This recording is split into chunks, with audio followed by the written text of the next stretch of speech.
CSAT 2025 में UPSC ने averages का एक ऐसा सवाल पूछा कि अगर आपने एवरेजेस थोड़ा सा भी ठीक से पढ़ा है तो इस क्वेश्चन में 30 सेकंड से ऊपर आपको नहीं लगेंगे।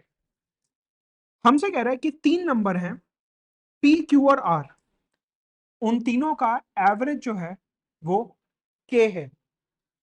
वो कह रहा है कि ये एवरेज है, जितना ज्यादा पी के से है उतना ही कम क्यू के से है। कह रहा है आर की वैल्यू क्या होगी ये हमें बता दो। एवरेज का मतलब होता है एक सेंट्रल वैल्यू। मैं मिड पॉइंट नहीं कह रहा, एवरेज मिड पॉइंट नहीं होता, एवरेज एक सेंट्रल वैल्यू होता है।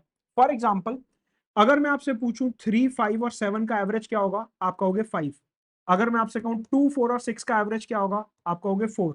अगर मैं आपसे कहूं 10, 13 और 16 का एवरेज क्या होगा, तो आप कहोगे 13। Central value.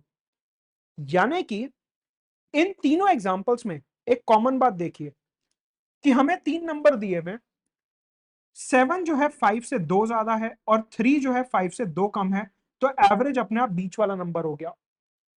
4 जो है 6 से 2 कम है, 2 जो है 4 से 2 कम है, अगर इक्वी डिस्टेंट है तो एवरेज हो गया बीच वाला नंबर।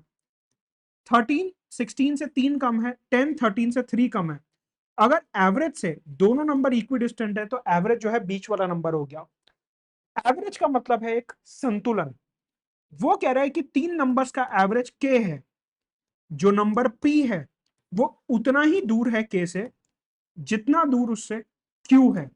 अभी अभी हमने सीखा कि अगर एवरेज में और दो नंबर्स में बराबर का डिस्टेंस होता है तो बीच वाला नंबर हमेशा एवरेज ही होता है। यानी कि अगर पी और क्यू के से बराबर दूरी पर है तो आर की वैल्यू के होगी। आंसर हो गया ऑप्शन ए, एवरेज का मतलब है सेंट्रल वैल्यू।